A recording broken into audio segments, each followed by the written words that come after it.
Today we're going to learn about using One Smart Park on your computer. So first you're going to start out by going to the Smart Parks Mapping Hub at hub.tnstateparks.com. This is kind of a one-stop shop for everything GIS for Tennessee State Parks. You can find lots of resources and applications and other good things here. You're going to want to make sure you sign in at the top right with your ArcGIS online account. Once you do that, more applications are going to be available to you, and so you're going to want to click on this One Smart Park. If you're familiar with using One Smart Park on your phone in the field using the Field Map application, this is very similar, but it has a few more abilities and more data to explore as well. Okay, so this is One Smart Park on the computer. You'll see on the left we have a layers list. This is where you'll turn layers on and off depending on what you're working on. As you'll see, some of them are grayed out, but as you zoom into your park, they will become visible on the map itself as it loads. And sometimes they can get a little busy on the map, so if you're not working with certain layers, you may want to turn them off. On the layers list, at the very bottom, I like to mention that there's a lot of imagery options or base maps. You can do lots of terrain. People really like that for finding sinkholes and such. But the main statewide layers that you're collecting on are going to be near the top. On the layers list, you can also click the dot, dot, dot. And this is where you can increase or decrease transparency if you're wanting to see data on top of each other. You can also set filters here, which we will go over in a little bit. But this is your layers list mostly. The next tab over is your legend. So this is what's going to show you the symbology of everything you're seeing on the park assets layer has a lot of symbols, but if you scroll down to the bottom, you'll start seeing some other things show up. So if you're ever unsure of what a layer is, you can click on it, of course, but you can also use this legend. The next tab over is the Edit tab. So this is where you're going to be able to edit and delete existing features, but also create new features while you're in the office on a computer. So today we're going to do a demo at Red Clay, but first to do this demo, I want to change the base map to have some terrain. So I'm just going to click this right icon that says base map on the map, and it's going to give me a bunch of options. And I'm going to scroll down to the bottom, and I like this terrain with labels. So as soon as that loads, we can close this, and you'll see now I have a terrain base map. We're going to create a new proposed trail at Red Clay. So on the Edit tab, I'm just going to type in Trail Planning, and you'll see that this layer shows up. It's a linear feature. I'm going to click on that, and that tells my map that I want to draw out a trail line. So we're going to start up here at this road, and I'm just going to click with my mouse along this road bed. You can actually see it in the terrain base map. And I'm just clicking points as I go down this road all the way down to Red Clay, the state line right here. And I double click to finish my feature. So now you'll see I have a line feature in my trail planning layer, and the form on the left side is going to want some information from me. So I'm going to type in Red Clay. This is going to be called the Eternal Flame Trail. If it is a segment, I could give it a name there. This is a main trail. I'm going to say this is an easy trail. The blaze color is going to be pink. And then I can say if I've painted a blaze or if we're going to use the plastic shields on the trees. I can go into more detail in these next two fields. This trail status is really important. So right now we want to say that it's only proposed, but I could go back and say that it's being constructed right now or if it's open as things progress. We're going to say that hiking and biking is allowed on this new trail, and the trail surface is gravel. You'll see that it automatically calculates my segment length for this trail, so I know it's 1/2 mile. I know that the heat tap machine has not been on this trail yet because it hasn't been built, so I'm going to say no. And in the notes, I can talk about any kind of trail details that I want to, or attach images or files here. All right, I'm going to click Create. And now this trail feature is not only in One Smart Park on my computer, but all of my staff in the field can see this feature on their field maps now too. It's all synced together. Okay, the next thing we're going to do is propose a trailhead. So that was a linear feature. We're going to show you how to do a point feature now. I'm just typing in trailhead.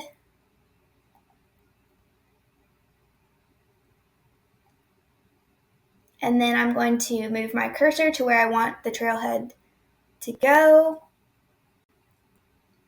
I click once. And it's going to put my trailhead there and ask me some information. So again, I'm going to tell it's red clay. This is a trailhead. The public view is no, because it is not built and not open to the public right now. This is going to be the Eternal Flame Trailhead. And then in the asset description, I could give it a description, maybe saying like 5 parking spots and kiosk. That's kind of what I'm proposing. The status is proposed again, but I can always come back and change it as progress is made. We don't need to fill out any condition right now or threats of evidence, actions needed, nothing right now.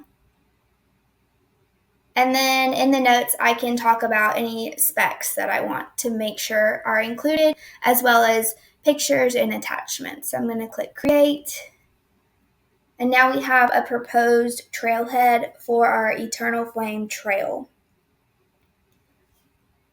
So if you're wanting to go even more detailed into planning, we're going to show you how to use a polygon feature.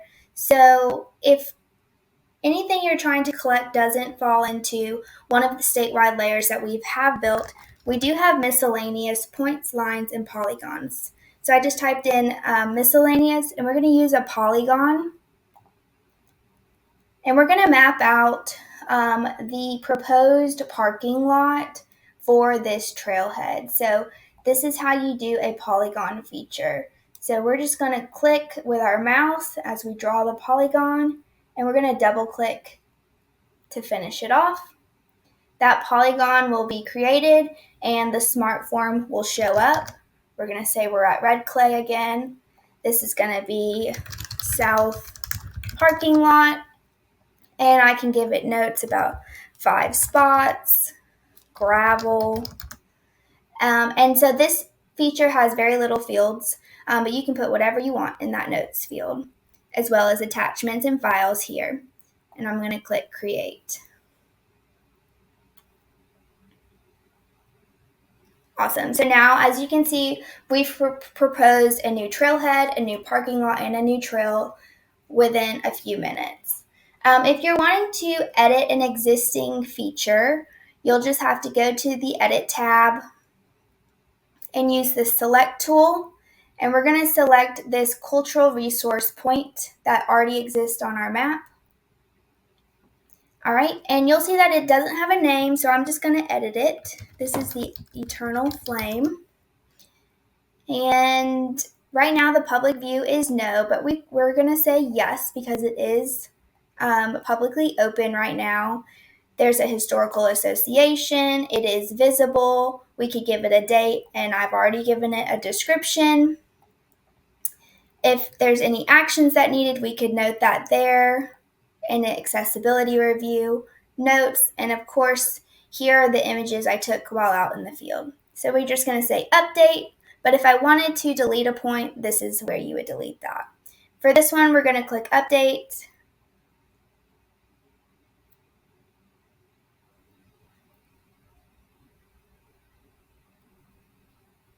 All right, and now we have updated data, and now I can show my park manager what I'm proposing and edit this over time as progress is made. I will note that One Smart Park Online does have a table feature that's pretty nifty. For this demo, I'm going to change the layer of the table to cultural points. And we're going to add a filter. So we'll click this Actions button, and we'll do Set Filter, and we're going to click Add Clause Set. And notice it's an and statement. So we're going to say we only want to see cultural resources with a park name of red clay and a type of building site. And I'm going to turn this filter on with a toggle, and you'll see I have 4 features come up, and you'll also see that the map was filtered down to those 4 only. You can also edit in this table. So if I just double click visibility, you'll see that visibility was missing for the barn. I can just set that right there. The form will also pop up in the editor when I do that. Again, just double click, set it to visible, and it's done. If you want to remove the filter, you can just turn this filter toggle off, close that box, and now you're seeing all cultural resource points. Next, we're going to look at the park assets layer. This one's pretty cool because let's say I only want to see features that I've created. So I'm just going to type in my name, and you'll see that my login username comes up. I'm just going to click that. And it's going to show you all of the features that I have edited or created, because you can see we track who creates it and who edits it. We can also sort by date or the last time it was edited. So if you're ever looking for your features or a certain date and time, you can do so in the table.